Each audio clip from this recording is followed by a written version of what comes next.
Les clés étaient fraîches dans ma paume, leur poids à la fois étranger et rassurant. Je me tenais juste à l'entrée de mon nouveau bungalow de style craftsman, l'odeur légère de peinture fraîche se mêlant à l'air vif et pur venant de la rue. La lumière de l'après-midi se répandait à travers les grandes fenêtres de devant, caressant les planchers en bois d'un éclat doré. Je laissai la porte se refermer derrière moi et marchai lentement dans le salon, le bout des doigts effleurant le bois poli de la rampe de l'escalier. Chaque pas que je faisais semblait la preuve que c'était à moi. Mon nom sur l'acte, mon argent à la banque, mon choix d'être ici. 9 ans auparavant, j'aurais appelé ma mère pour partager une nouvelle comme celle-ci. Elle m'aurait dit de prendre des photos, de décrire chaque détail, et j'aurais entendu la fierté dans sa voix. Mais 9 ans plus tôt, c'était avant que les invitations cessent d'arriver, avant les excuses vagues et les appels restés sans réponse, avant que les fêtes ne se transforment en rassemblements soigneusement orchestrés où je n'existais plus. Cette histoire persistait ici, invisible mais présente, comme un léger courant d'air dans une pièce autrement chaleureuse. Acheter cette maison n'était pas seulement une question de mètres carrés ou de charme extérieur. C'était une ligne dans le sable. J'avais construit cela sans eux, dans l'espace qu'ils avaient laissé vide lorsqu'ils avaient décidé que mon absence n'avait pas d'importance. Je traversai la cuisine, posant les clés sur le comptoir en granit. Le silence m'enveloppait d'une manière qui ne semblait pas solitaire. Cela semblait délibéré, choisi. J'imaginais les semaines à venir, arranger les meubles, remplir les placards, planter des herbes dans le petit coin de jardin. C'était un début que j'avais façonné pour moi-même, sans permission ni approbation. Ce que je n'avais pas imaginé, ce à quoi je ne pouvais pas vraiment me préparer, c'était la rapidité avec laquelle il trouverait un moyen d'envahir cet espace. Il fut un temps où j'étais celle qui faisait vivre nos réunions familiales. Les menus de Thanksgiving, les décorations de Noël, même les jeux ridicules du 4 juillet. Tisser les préférences de chacun en quelque chose qui paraissait sans effort était ma spécialité. J'appelais des semaines à l'avance pour coordonner, faisais des listes et veillais à ce que chaque plat préféré soit sur la table. À l'époque, on avait l'impression d'être une unité. Le changement fut lent, si subtil que je ne l'ai pas remarqué au début. Un Thanksgiving, le Nora me dit qu'il faisait simple cette année-là, juste quelques personnes. Le Noël suivant, mes appels pour connaître l'heure du dîner restèrent sans réponse jusqu'au lendemain. Bientôt, chaque fête s'accompagnait de réponses vagues, nous ne sommes pas encore sur des plans, ou, cette fois, ça sera peut-être juste en petit comité. Finalement, il n'y eut plus aucun appel. Le Nora, ma mère, avait toujours accordé le plus d'importance aux apparences. Sa version de la famille était polie et flatteuse, quelque chose que l'on pouvait exhiber sans défaut. Je soupçonne que j'avais cessé de correspondre à cette image. Mon père, Gérald, évitait les conflits à tel point qu'il agissait comme si mon absence n'était qu'un imprévu de calendrier, même après des années. Darren, mon frère aîné, avait un côté compétitif qui transformait même les petits succès en concours qu'il devait gagner. Et Sienna, ma sœur cadette, se comportait comme si elle avait naturellement droit à plus d'espace, plus d'attention, plus de tout. Je continuais d'essayer, envoyant des textos, laissant des messages vocaux, demandant carrément si je pouvais passer. Au début, il réagissait avec une surprise polie quand j'apparaissais malgré tout, le genre d'accueil fragile que l'on réserve à un étranger qui reste trop longtemps. Avec le temps, même cela disparut. À la 5e année, je réalisai que j'étais la seule à garder un doigt sur le fil qui nous reliait. À la 9e, je ne savais même plus si ce fil existait encore. Puis vint le jour qui prouva que ce n'était pas le cas depuis longtemps. C'était le 2e dimanche de mai, et je m'étais persuadée que cette année serait différente. J'avais appelé 3 jours avant, disant à Lenora que je voulais lui apporter des fleurs et passer un peu de temps ensemble. Sa voix avait été polie mais plate. Oh, eh bien, d'accord. Oui. Passe. J'ignorais cette hésitation. Je voulais croire que ce geste aurait de l'importance. Je choisis des lys, ses préférés, ceux qui s'ouvrent lentement sur plusieurs jours.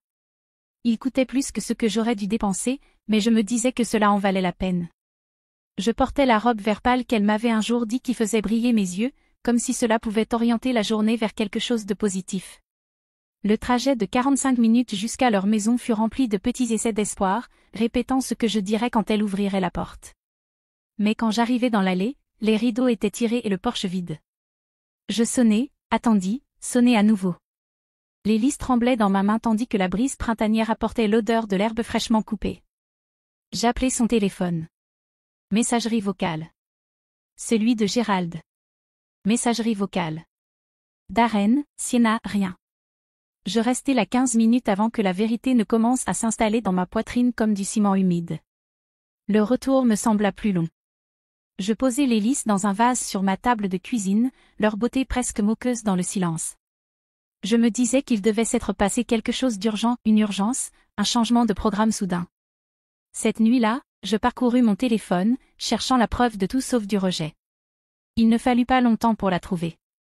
Et là ils étaient, Lenora, Gérald, Darren et Sienna, vêtus de pastels printaniers dans un restaurant chic du centre-ville. La légende disait, brunch de la fête des mères avec la meilleure famille du monde. Une boutonnière de rose au poignet de Lenora.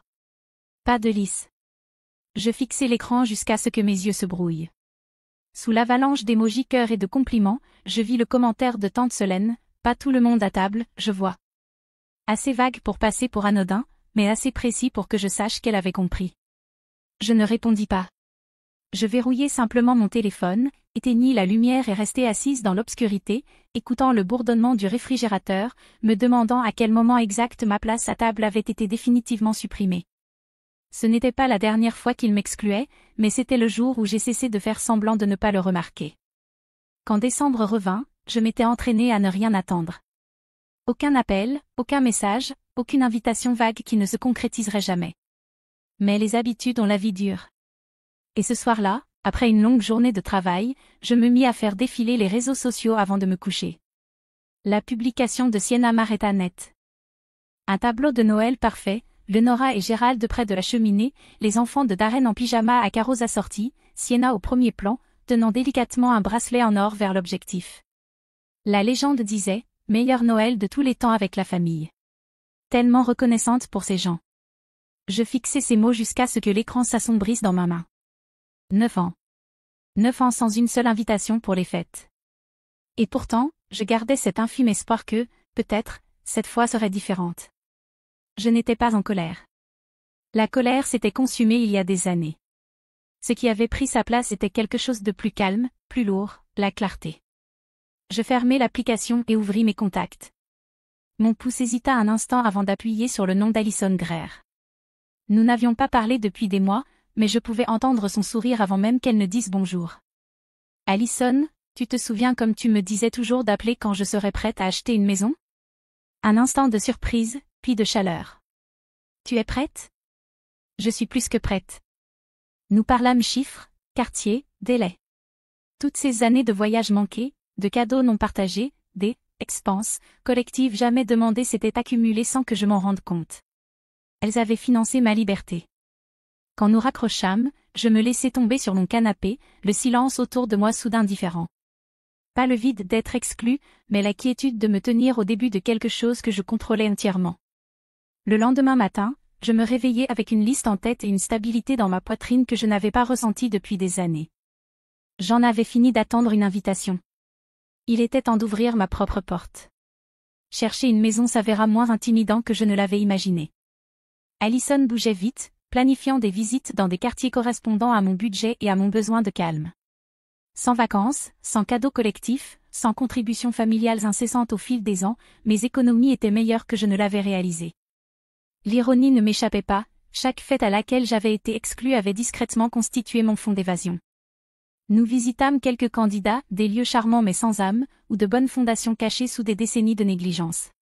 Puis, un samedi gris, Alison déverrouilla la porte d'un petit bungalow de style craftsman, dans une rue bordée d'arbres. Dès que je franchis le seuil, je le ressentis. La lumière du soleil traversait les larges fenêtres, réchauffant les sols couleur miel. Le salon s'ouvrait sur une cuisine au plan de travail brillant, avec assez d'espace pour cuisiner sans se sentir à l'étroit. 2 chambres à l'étage, une pour dormir, une pour un bureau. À l'arrière, un petit patio encadré de roses grimpantes et juste assez de jardin pour planter des herbes au printemps. C'est celle-ci, dis-je avant même d'avoir terminé la visite. Je fis une offre cet après-midi-là. Elle fut acceptée le lendemain. Quelques semaines plus tard, les papiers étaient signés, les clés étaient à moi, et je me tenais dans cette même cuisine lumineuse, les cartons rempilés contre les murs. Cette première nuit, je n'ouvris pas beaucoup de cartons. Je plaçai un seul fauteuil près de la fenêtre avant, ouvris une bouteille de vin et me servis un verre. Le silence ici semblait différent, plus pur, plus léger. À moi. Je levai mon verre vers la pièce vide et dis à voix haute, juste pour en entendre la vérité, à ne plus jamais avoir besoin de leur approbation. Les mots se posèrent sur moi comme un seau, fermant les années d'espoir pour les remplacer par quelque chose de bien plus précieux. C'est alors que je décidai que la première chose que je ferais ici serait d'organiser une fête.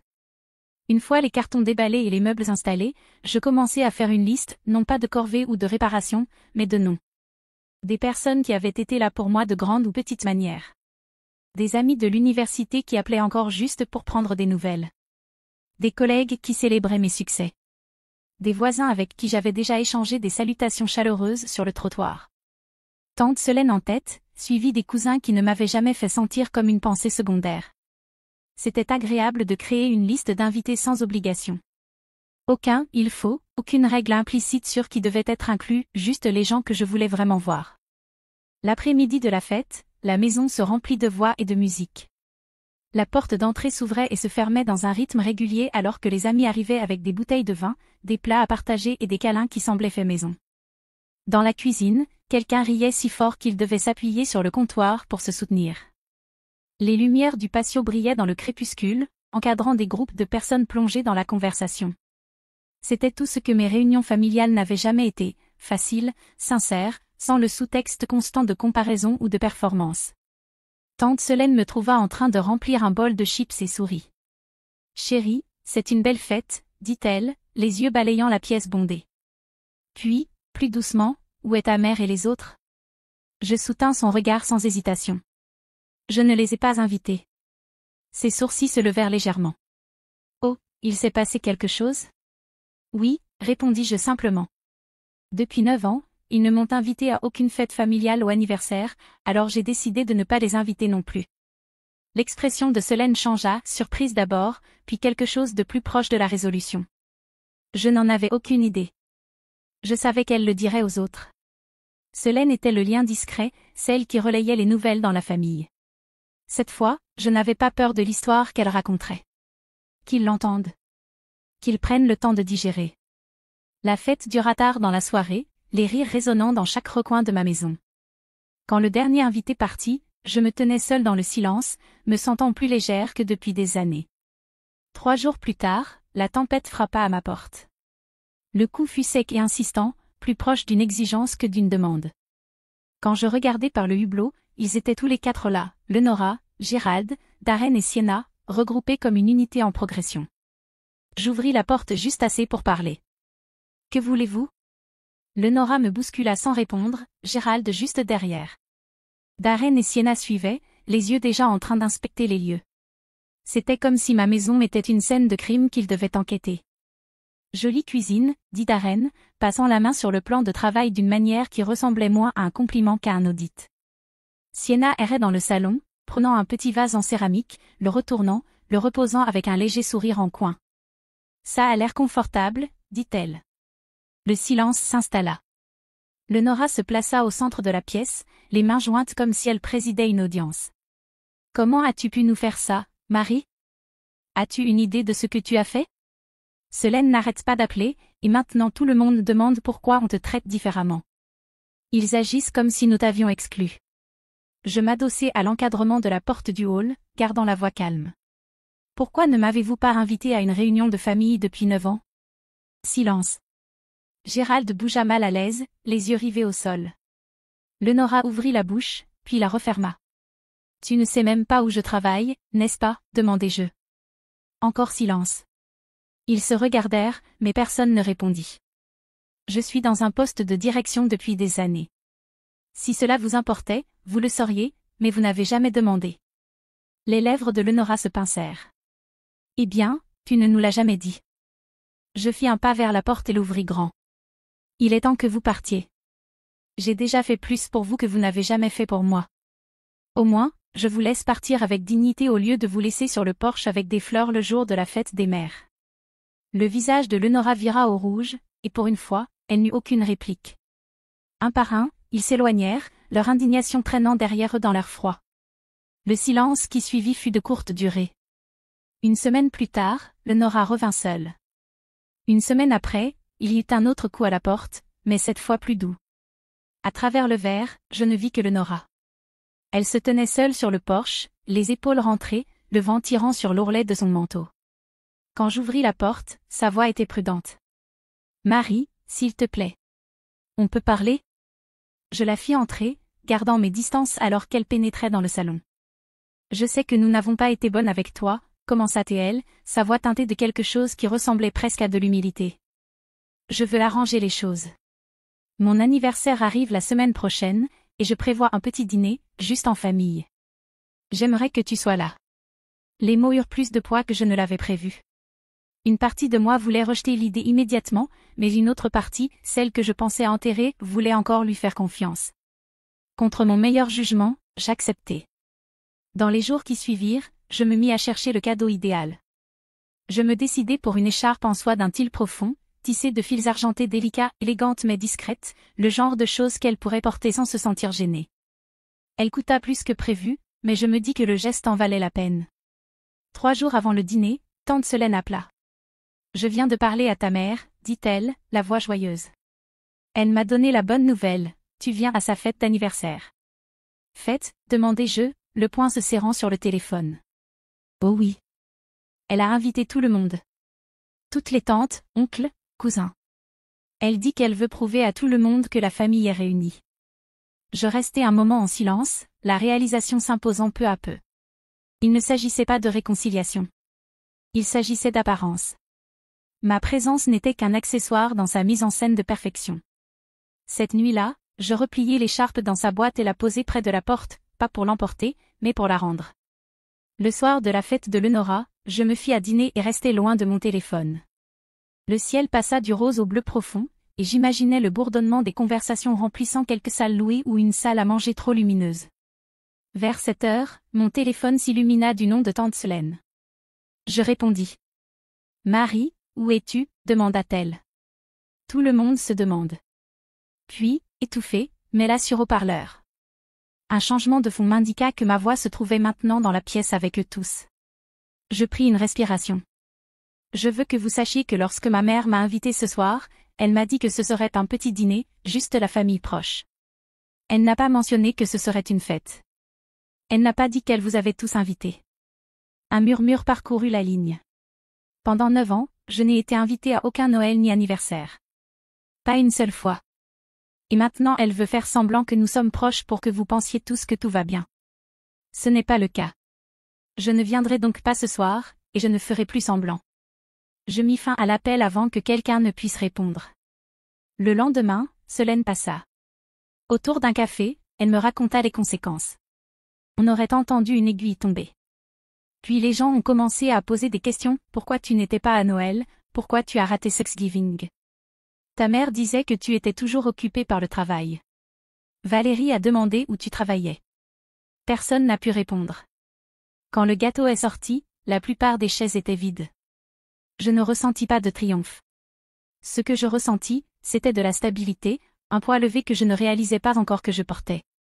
Le silence de ma famille ne dura que quelques jours avant qu'il ne réessaie. Dans les semaines qui suivirent, j'appris par Solène que quelques proches avaient discrètement commencé à prendre leur distance avec Lenora et Gérald. Certains ne répondaient plus à leurs appels. D'autres trouvaient des excuses polies pour éviter les réunions. Ce n'était pas mon fait. C'était le leur. Les appels et emails de ma famille proche arrivèrent d'abord par vagues, puis au compte-gouttes. Je ne répondis pas. J'avais déjà dit ce qui devait être dit, et répéter ne changerait pas qui ils étaient. À la place, je concentrais mon énergie sur la vie que je construisais. Le travail prospérait. Je décrochais un nouveau client qui me mettait au défi de la meilleure façon. Je renforçais les amitiés qui avaient résisté à l'absence, des gens qui étaient là sans compter. Et, presque inattendu, je commençais à voir Adrien, un homme calme et vif de mon club de lecture, qui écoutait plus qu'il ne parlait et se souvenait de petits détails, comme ma façon de prendre mon café. Quand septembre arriva, ce fut aussi mon anniversaire. Pour la première fois depuis des années, je ne me préparais pas à une déception. J'organisais un dîner sur le patio, des guirlandes lumineuses au-dessus, du bon vin sur la table, des rires s'échappant dans la nuit fraîche. Les personnes présentes n'étaient pas liées à moi par le sang, mais elles avaient été là pour moi à maintes reprises. En soufflant les bougies, je réalisais que je ne ressentais plus le vide douloureux d'autrefois. L'absence de ma famille ne me semblait plus être une blessure. C'était un espace que j'avais rempli avec des gens qui m'appréciaient sans condition. Ma vie n'était pas parfaite, mais elle était honnête, et elle m'appartenait. Je regardais autour de la table les visages illuminés par les lumières et pensais, j'ai fait le meilleur choix.